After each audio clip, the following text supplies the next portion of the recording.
All right, so today is the final sermon in a 4-part series that I've been calling Practical Freedom Ministry, where we have been covering some of the basics in spiritual warfare. And the first 3 weeks were all about spiritual warfare proper. So if you weren't here for that, go watch those sermons. This fourth week, you can tell, is about inner healing. That's the title of the sermon. It's not any more clever than that. It's about inner wounds, inner healing, and trauma, with the added challenge of somehow talking about this topic with all of our kids in the room. So I have worked really hard to make everything kid-friendly, but the sermon is going to be a bit ambitious. I want to give my biblical understanding of what inner healing really is at its core, and to show you some of the neuroscience behind it, believe it or not. I'm not a pro in it, but I did read a book. And then also to show some of the practical ways that you can help people heal from inner wounds and trauma, and that you yourself can heal from inner wounds and trauma. All of that cramming into a 35-minute sermon. So let's go for it, all right? So we're going to start by building on the logical argument that I ended my last sermon with. So that was actually 3 weeks ago. And the logical argument was that our flesh, meaning our feelings, our emotions, have the ability to trick us into believing things that are false merely because they feel true. Anybody remember that? It was a long time ago. It was before Thanksgiving. And we looked at Ephesians chapter 4, verse 22, that tells us to put off the old self. And it tells us that the old self is corrupted by what the Bible calls deceitful desires. So the desires are deceitful. They trick us into believing false things because they feel true. But this word desires is going to come up in this sermon. That word desire is sometimes translated as cravings, sometimes translated as lusts. So the question I want to start off with is, what is actually sinful about lusts, cravings, and desires? Lust is sinful, all right? Don't hear me saying something that I'm not saying. But I'm asking, what is actually sinful about lusts, cravings, and desires? Because if we're not careful, we will mistakenly think that the thing we are craving is the bad thing, that that's what's bad about lust and cravings and desires. If we're not careful, we will mistakenly think that the object of our lust is itself the sinful thing. Imagine the scenario, a bunch of men getting together, and they're like, all right, boys, we know sexual immorality is bad. The Holy Book says so. And we know there's all these women that we want to commit sexual immorality with, so the women are the problem. That would be that mistake, all right? If we could just get them to cover up their faces and their hair and maybe wear like a burlap sack, we could solve the world's lust problem. How many of you know a major world religion did try that, and it hasn't worked? It did not solve the world's lust problem because the object of the lust is not necessarily the evil thing. The object of the craving is not necessarily the evil thing. That's not what makes it bad. So what makes it bad? Let's look at Genesis chapter 3, verse 1. We are going to start reading there, but if you're familiar with Genesis chapter 2, you know that in Genesis 2, God created the tree of the knowledge of good and evil. And on the day he created it, he said, and it was good. The tree of the knowledge of good and evil itself is not bad. It is good. But God told Adam and Eve not to eat from it, not because it was bad. He's giving them an opportunity for obedience. But now we pick up in Genesis 3:1. Now the serpent, and this is of course the devil, was more crafty than any other beast of the field that the Lord God had made. He said to the woman, did God actually say, you shall not eat of any tree in the garden? So here is Satan's deception, and you can tell that this question right out of the gate is very, very crafty. It's a completely loaded question. He's saying, did God really say you can't eat from any tree of the garden? Well, the answer is no, God didn't say that. God said, you can eat from all the trees of the garden except one. So Satan, packages this question in such an interesting, strange way. It's all part of his deception. But he kind of turns Eve now into the teacher. He's playing dumb. Did God really say you can't eat from any of these trees? And then Eve goes to teach Satan what God actually said. You can tell a lot about what a person believes when they try to teach it to you. So here's what happens in verse 2. And the woman said to the serpent, "We may eat the fruit of the trees in the garden, but God said, you shall not eat of the fruit of the tree that is in the midst of the garden," meaning that is in the middle of the garden. "Neither shall you touch it, lest you die." Now, God did not say in any place that's recorded not to touch the tree. And so the fact is, nobody knows why Eve added that part to the command. We don't know if maybe Adam added that part when he was telling Eve not to eat from the tree. Maybe he just thought, well, I'll just make it a little safer and just add an extra layer of protection. In fact, don't even touch it. In fact, don't even look at it. Right? Adding to the laws of God to protect ourselves from the law of God. Or maybe Eve added it when she was teaching it to Satan. Nevertheless, she did add that, but that's not what we're focusing on. Let's look at verse 4. "But the serpent said to the woman, you will not surely die. For God knows that when you eat of it, your eyes will be open and you will be like God, knowing good and evil." So now all of a sudden, Satan is an expert in what God said. At the beginning, he was playing dumb. But he already knew what God said, and now she's tried to correct him, and now he's coming in and saying, hey, look, you're not going to die. God is holding out on you. This is the anatomy of this deception. He's saying, yes, essentially, without saying God lied to you, what he's saying is, God lied to you. He told you that you would die because he's trying to withhold something good from you. He knows that if you eat of this good tree, it will make you wise and you will be like him, and he doesn't want that, so he lied to you. He told you it was dangerous. He told you it would kill you. All right, so that's the anatomy of his lie. But here in verse 6, this is the moment that Eve actually gets deceived. Look at this. "So when the woman saw that the tree was good for food, and that it was a delight to the eyes, and that the tree was to be desired to make one wise, she took of its fruit and ate, and she also gave some to her husband who was with her, and he ate." So in this moment of the actual snapping of the deception, she makes 3 observations. 2 of them are completely true, correct observations, and the third one is tainted and twisted by desire, and you can actually see the word desire in that twisted third observation. She observes that the tree is good for food. She sees that it produces fruit, and she observes, okay, it's good for food. So was the tree good for food? Meaning, did it produce food that a person could eat? Yes, it did. It produced good fruit. So she was observing it. Now, God said, don't eat of it. It was forbidden, but it did produce edible food. All right? Then she observed that it was a delight to the eyes. That means it was beautiful. So she looks at it. She determines it's beautiful. Okay, she's made 2 observations, neutral observations, correct observations. But then her third one is that it was to be desired to make one wise. Now, the tree did have the power to make one wise, to let them know good and evil. So she was correct about that, but the strange part about she saw that it was to be desired. That means that it should be desired. The reason it exists is so that you will desire it to become wise. Now, that's an interesting observation. That is the observation that was planted in her head by Satan. That's where the deception takes place. He's feeding on her desire. So the problem is not with the tree itself. When God made the tree, he said it was good. The problem is that she thought, okay, because it's good for food, because it is beautiful, because it can make me wise, I should partake of it. I desire those good things, so I should partake of it. So what is actually sinful about lusts, cravings, desires? It's that the desire often tricks us into breaking God's command to get what we want.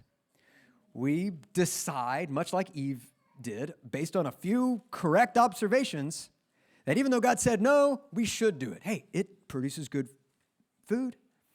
It's beautiful. It'll make me wise. That is called justifying sin. Anytime you ever have a person justify sin, it's always going to start with something like, well, to me, the tree seems good. It is logical. So if you're taking notes, you can go ahead and write this down. Our desires often tell us to engage with good things in bad ways. That's what's wrong with lusts and cravings and desires. To engage with good things in bad ways. Take sexual desire, for example. Sex is not bad in and of itself. God created it for humans. It has a purpose. It was God's idea. Even the drive for it in and of itself is not bad. The problem is when our desires tell us to engage with that good thing in a way that is bad, in a way that is forbidden. Look at these pictures. Watch these videos. Get into this relationship and then start justifying to yourself why it's okay. You know it's not okay for everybody else, but to me, for me, in this case, it's okay. Justifying the sin, letting our desires trick us into believing something just because it feels true. So, our desires often tell us to engage with good things in bad ways. Now, if you're like me and you hear that point, you may be thinking, oh yeah, what about the person who wants to engage with illegal drugs? How could you say that person wants to engage with something good but in a bad way? Anybody thinking that? Anybody thinking, oh yeah, Pastor, what about ... Nobody's raising their hand. People were grinning and nodding in the first service. I think the person that wants to engage in illegal drugs, or even legal drugs, but in a recreational way, the way that they're not intended to be, I don't think what they actually want is the drugs themselves. Go find a person that's been at it for 10 years and ask them, do you want the drugs? No, they don't. They don't get into drugs because they want the drugs. They get into it because they want to escape from pain and sadness. They get into it because they want to experience pleasure and bliss. And escaping from pain and sadness, experiencing pleasure and bliss, that's all God's idea. That is all God's plan for everyone who is in Christ. In the end, God is going to take pain and sickness and death and throw them all into the lake of fire along with all the demons. We're going to have escape from pain. That's God's plan. And we're going to be in God's presence forever. And the Bible tells us in the presence of God is fullness of joy and pleasure forevermore. God's idea is escape from pain and experiencing pleasure. The problem is when our desires tell us to escape from pain and experience pleasure in ways that are bad. All right, I'm glad you like that, David. As humans, we have a lot of cravings. We crave a lot of good things. Food is good, but it can become bad when we try to escape from pain and experience pleasure. It's the same thing that the person who's in drugs is getting into it for. Food can be used the same way. Rest, money. We crave a lot of things that are good, but our desires trick us into engaging with those things in bad ways. That is why Proverbs 3:5 says this. If you don't have this verse memorized, this is one of the ones you got to have programmed into your operating system. Trust in the Lord with all your heart and do not lean on your own understanding. If we lean on our own understanding rather than trusting in God, we'll look at good things and we will calculate that we should engage with them in whatever way feels right. Because we will trick ourselves into feeling like it's true, feeling like it's good. We'll decide, just like Eve did with the tree. It produces good food. It's beautiful. It will make me wise. Therefore, I should partake of it, even though God said no. So, our desires often tell us to engage with good things in bad ways. All right, we worked long and hard to get that point settled. What does that have to do with inner healing and inner wounds and trauma? We have a lot of people in this church, and this is a great thing. We have a lot of people in this church who minister inner healing to other people. A lot of people who've been through inner healing ministries, a lot of people who are familiar with this kind of ministry, and you would probably all agree that this was a weird angle to take in talking about inner healing.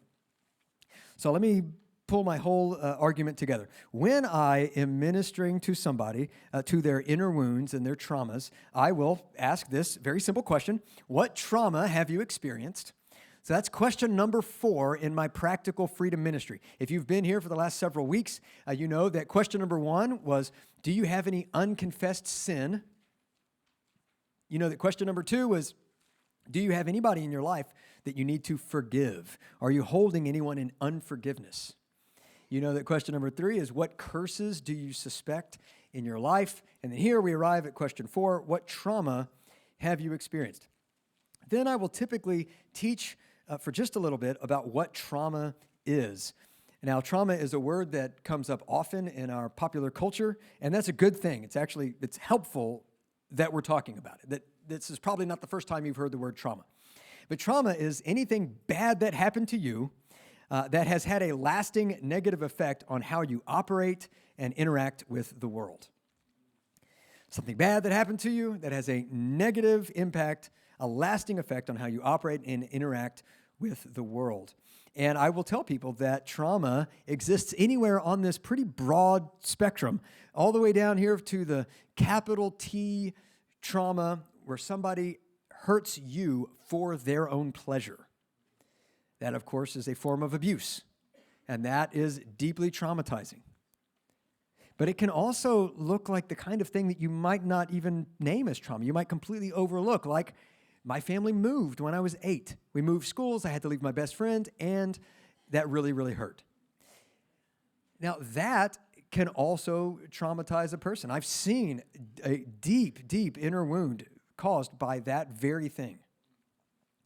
But we don't judge trauma on how bad it seems when we tell it to somebody else. Trauma is trauma because of how it affects you and affects the way you operate and interact with the world.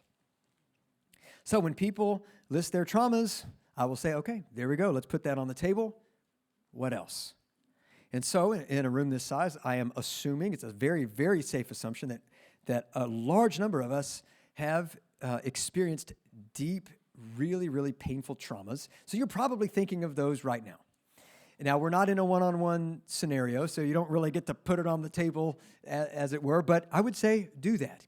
Hold it in your mind. Think, okay, this is a traumatic thing that happened to me. What else is there? Now, I learned about inner healing in a group of people that I affectionately call way out there charismatics. We got any way out there charismatics in here? Don't raise your hand. I have a lot of tolerance for way out there charismatics. I used to be one myself. A lot of people would maybe even accuse me of being that even today. But I learned a lot from this group. It was a deliverance ministry that was very, very charismatic. And I learned a method that I have honed over time. There was a lot of weird stuff in that method. I kind of trimmed it out, but it's very, very useful. And I started to apply that kind of inner healing to the deliverance ministry that I already had. And it just made my deliverance ministry skyrocket. I started seeing people get set free so much faster and so much better, if you can say that, getting set free better. People were getting physically healed after these practical freedom ministry sessions. All right, so I had adopted this inner healing method, and then I ran into a clinical psychologist. When I was having lunch with him, I was like, hey, since I've got your ear, let me just run by you what I do with people for inner healing, and you just weigh in on it and let me know if you think I'm messing people up more than I'm helping them.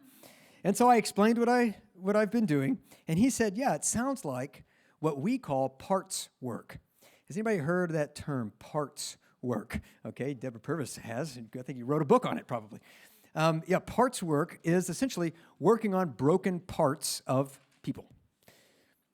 So it's essentially what the way out there charismatics were saying, that a person can be broken by trauma. Same thing here with the clinical psychologist, parts work. And then I ran across a book called The Body Keeps the Score. Anybody heard of The Body Keeps the Score? A few people. All right, this book is definitely worth looking into. The Body Keeps the Score. It's not written by a Christian, and it's not written by a clinical psychologist, I don't think. I believe it's written by a neuroscientist. And it was so interesting, not because of what the neuroscientist was calling things, but the science behind the stuff that the charismatics and the clinical psychologists were talking about. So we've got this rare case where the way out there charismatics and the clinical psychologists and the neuroscientists are talking about the same thing in really, really similar ways. So this charismatic deliverance group said that trauma would cause a person's soul to fracture, and they would develop an alternate personality, and they would call these things alters. So not A-L-T-A-R, but A-L-T-E-R. Has anybody heard that term used? That a person gets fractured by trauma and they develop an alternate personality. Okay, so in this deliverance scenario, what they would do is they would call up that altar, and I saw it done in ways that I would never approve of. They were calling up a person's brokenness like they're talking to a demon. In the name of Jesus, sadness, come forward. And they're essentially talking to the wounds in people. And you know what? It happened. The person's countenance would drastically change, and suddenly now they're talking to this wounded altar of a person. They would speak to it, share the gospel to it, and lead this person's altar in an encounter with Jesus, and then the person would essentially be assimilated together, and it was pretty dramatic stuff. They called that inner healing. Now, I know that there is another method of inner healing that we don't have time to talk about today, but I will send out a follow-up email. It'll come out on Saturday, and it's going to be chock full of stuff I had to cut from the sermon for time. So I'm going to fill that up, send it out on Saturday. If you don't get the weekly email on Saturday, then send an email to office at Wellspring, scan the QR code, and say, sign me up for the email. So that'll be coming out on Saturday. All right, so I found that the clinical psychologist also used the language of alters a little bit, A-L-T-E-R. But they also used the language of trauma splitting. Anybody heard that term, trauma splitting? They would also use the term fragmenting, which would be, of course, the breaking apart. But the word that they would use the most is one you probably have heard, dissociation. Have you heard the word dissociation? Okay, that word is really making its rounds. And I found a definition that I find to be trustworthy. Dissociation is an automatic psychological defense mechanism. Okay, so it's automatic. It's not something people choose to do or try to do or plan to do. It's automatic. It's built into us as humans. It's an automatic psychological defense mechanism that creates emotional distance from overwhelming stress or inescapable trauma.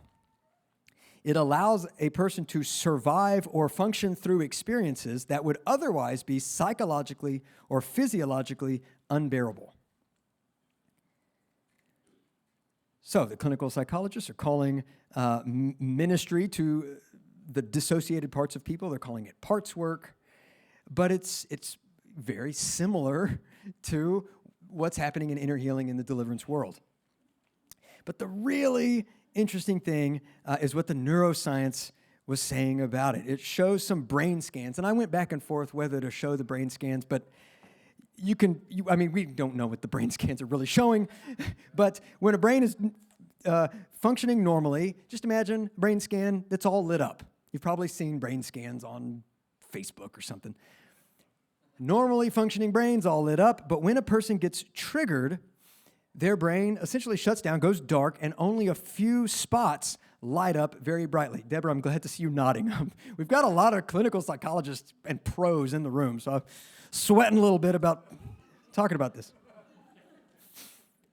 But yeah, the brain, it goes dark, and only a few little spots light up brightly when a person is triggered. So in this triggered state, the person is essentially functioning or trying to function, but without the full function of their brains. Now, this word trigger, that word is also in popular use. It's becoming, it's coming to mean somebody made me angry. But what triggered means is that a person is essentially forced to remember a traumatic event because of a sound that reminds them of that event, a smell, a situation they're in, like if the traumatic event was an angry parent in the house yelling. That's traumatic. Then 25 years later, they hear a person angrily yelling, and that triggers them. That makes them remember, and I'm saying remember in quotes, but it makes them remember that traumatic event. The reason I'm putting remember in quotes is this. When you're functioning normally, you have normal human recall. You're able to remember stuff that happened in the past. Everybody knows that. If I said, what did you do on your birthday 10 years ago? You would all start from a place of pure logic, and you would go, well, it depends. How old am I?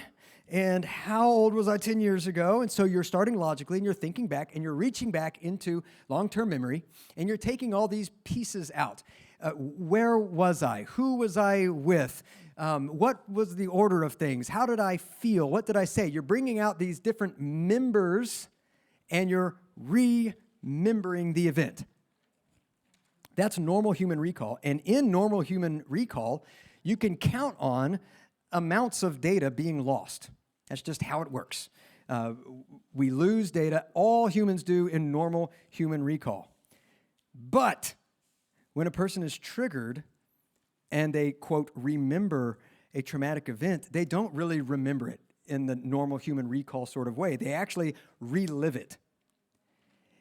They don't have to think who was there. They can see it in their heads. They can't not see it. They don't have to think, what did I feel? They feel all of the feelings again. It's like someone hit play on a recorder, on the most magnificent recorder of all time, because it's not just a video you're watching. You're actually feeling all of the things again.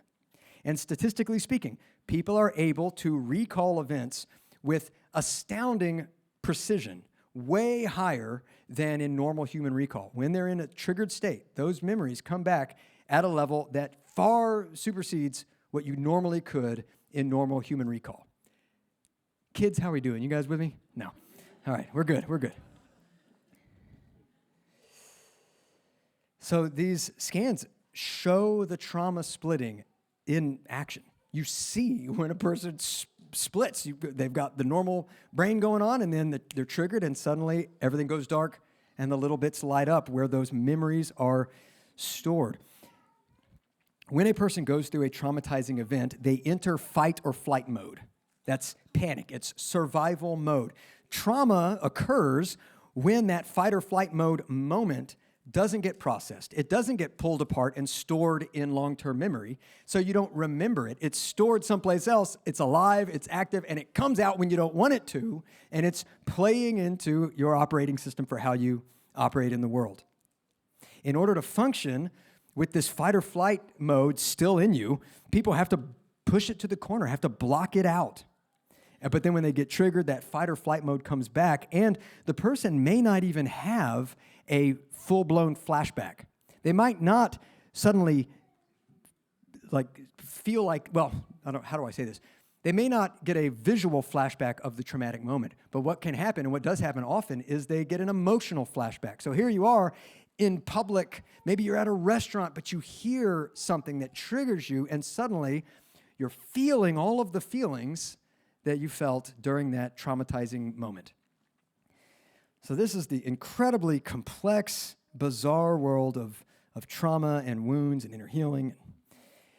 So we started the sermon talking about our desires leading us to engage in good things but in bad ways. Now I want to try to connect the dots, since we've spent some serious time looking about, I guess, the anatomy of trauma itself. When a person faces a traumatizing event, a violating event, they basically are experiencing something that is too horrible to be real, and it makes people feel like two things are taken away from them in a moment. So some of you who are pros, you can feel free to follow up with me on this. I'm trying to distill this down to something easily deliverable. When something too horrible to be real happens to a person, two things are taken away. They feel that safety and reason are taken away.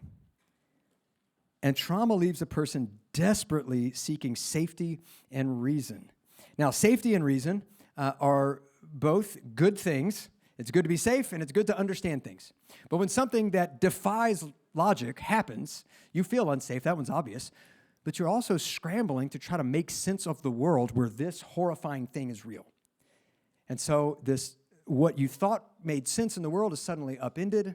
And so the person is left desperately seeking safety and reason. So let's go ahead and write this down. This is the next breadcrumb that we're following. Safety and reason are both good things, but trauma can lead a person to engage with them in bad ways. Safety and reason are both good things, but trauma can lead a person to engage with them in bad ways. Trauma, operating out of screaming emotions, can get you to believe false things and think false things and commit to false things and do things that are bad because it feels like it's the right thing to do in that moment. So what is a bad way to engage with safety? Now, before I start to, I'm not going to talk a lot about traumatizing things, but I'm going to talk about some trauma responses. And I believe that some people in here might start to feel trauma responses happening just by talking about them. In fact, it is probable, I think, that some of you have already started feeling trauma responses. You might feel a tension in your head, and maybe most commonly is discomfort, tightness in your midsection. So just kind of keep a finger on the pulse of how you're feeling right now. So what is a bad way to engage with safety?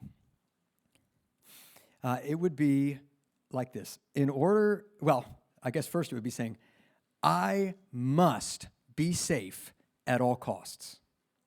Because this horrifying thing happened, a person can decide in a deep place within them, I must be safe at all costs, meaning there's nothing more important than being safe. Maybe you would never say that out loud, but that's the decision you make in that traumatized moment. And then you say, in order to stay safe, I have to be in control at all costs. So I'll do whatever it takes to be in control. This is just one of the trauma responses. It's a very, very common one, but it's this furious need to be in control. People will look at you and think that you're a jerk or you're a control freak. It's not about that. It's about safety. You feel unsafe. You got this traumatized part of you that is screaming for safety, and the decision that you've made is, I must be safe by being in control. So you'll yell and curse and fight, physically fight sometimes. Lie, manipulate. Whenever you're in a situation where you feel unsafe, the feeling of losing that safety is itself triggering, and you might do things that you look back at later and you're like, why did I do that? Why did I act like that? I feel like I became another person. That's actually very common when a person gets triggered. You feel like you become someone else, or you feel like you become yourself, but at a younger age. That is very, very common, probably in a room this size. A lot of you know exactly what I'm talking about. You know what that feeling is.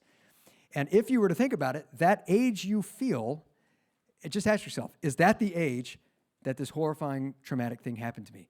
It's almost always the case.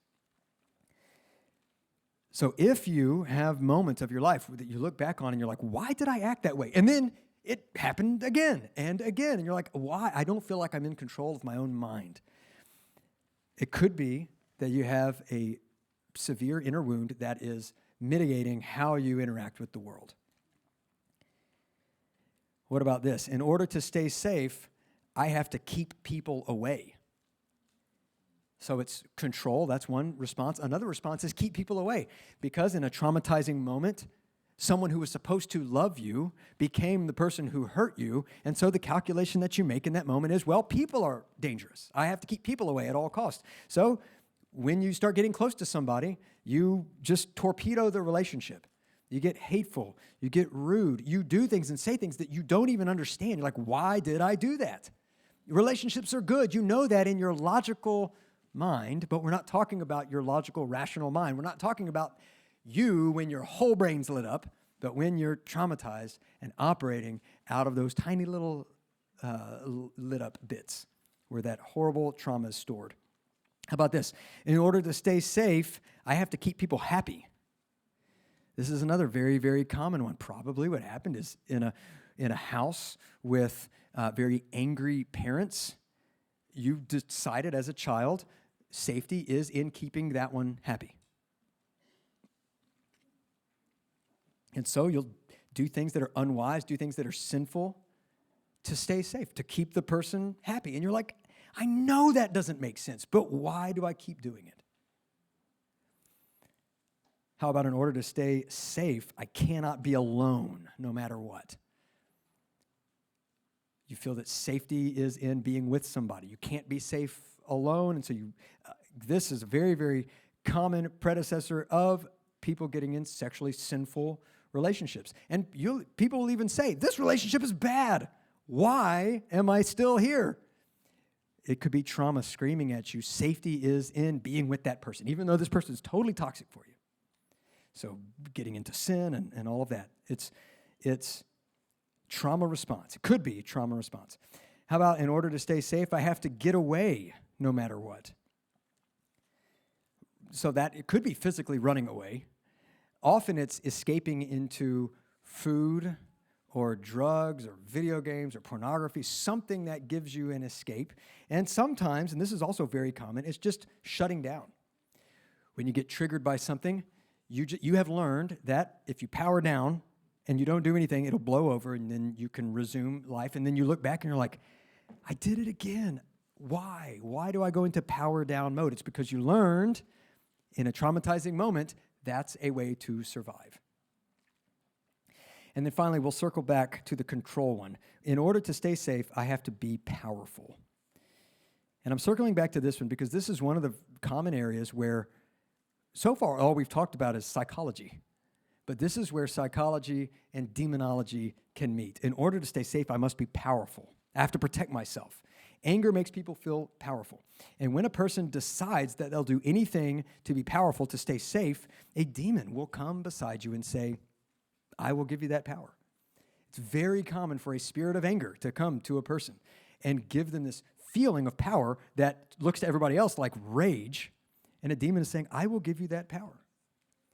When you're in your right state of mind, you would never make an agreement with a demon of any kind, let alone a demon of anger.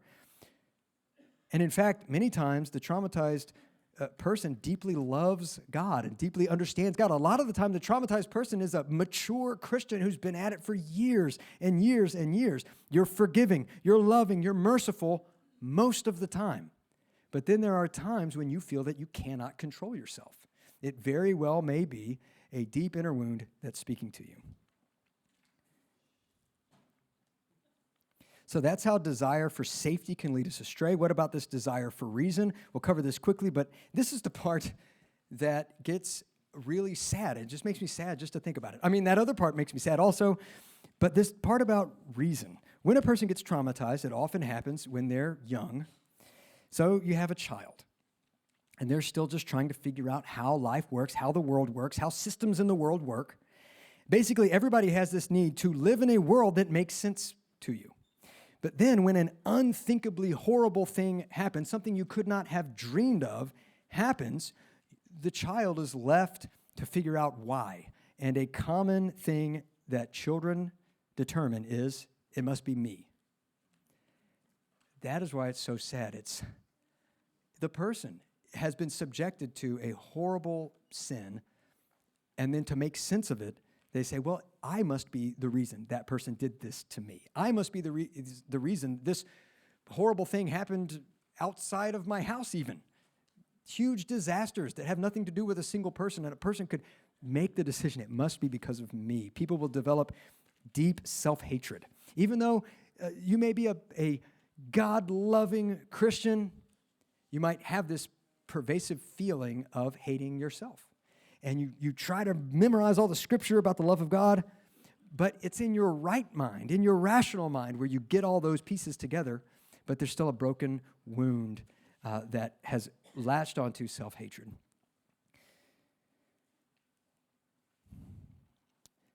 So this is why inner healing can seem so difficult, because we're talking about something that you, believing something that you don't have access to, believing something in a part of your mind that has been sequestered by your own mind.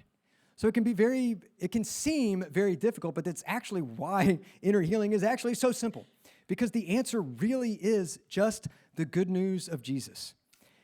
The answer is not magic incantations. It's not casting out a demon. Although when a person gets an inner wound healed, often there is something demonic there. But the demon wasn't the original problem. It was a wound. So the answer actually is the good news of Jesus. So I'm going to end with just putting up a couple of things that I lead people through as I'm praying for them, that you can take notes on this yourself, but it's how do you actually interact with a wounded part of a person? So I'll sit down with people. I will do everything I can to humanize them and let them know they're not some project of mine for me to fix, but I'm just listening to their story and I'm finding out where their wounds are. And then I will typically pray for a person. A lot of you in here have been in my office for this very thing.